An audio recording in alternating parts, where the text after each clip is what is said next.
Cementing is a crucial part of the wellbore construction process.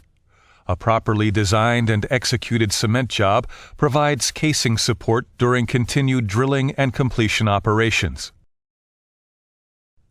It also isolates both hydrocarbon-producing and permeable freshwater zones.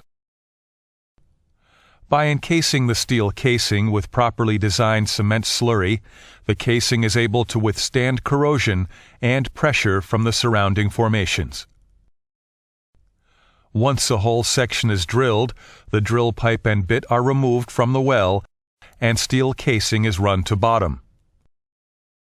A one-way valve, called a float shoe, is placed on the first joint of casing ran in the well. This float shoe allows fluids to be circulated through the casing and into the annulus, but not from the annulus into the casing. Once the casing is at the desired depth, the hole is conditioned by circulating mud and moving the pipe as much as possible. This conditioning removes any remaining drill cuttings and mobilizes the mud in preparation for removal. While the hole is being conditioned, the cementing company connects high-pressure lines, known as iron, from the cementing unit to the cementing head on top of the casing.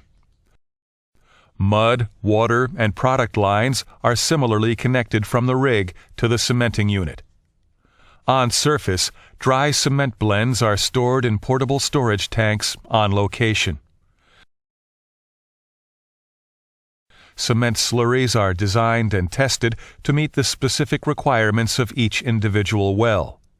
Slurry properties such as fluid loss, rheology, and thickening time have been adjusted accordingly.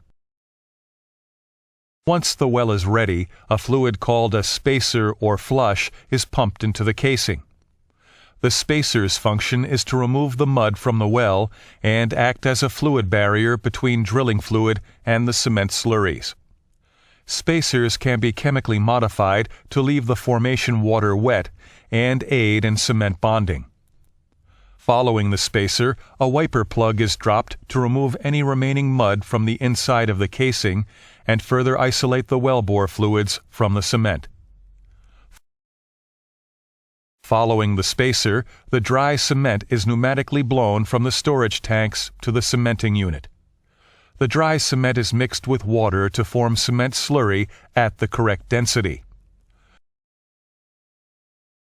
Two slurries are often mixed and pumped, a lighter density economical lead slurry and a heavier high compressive strength tail slurry.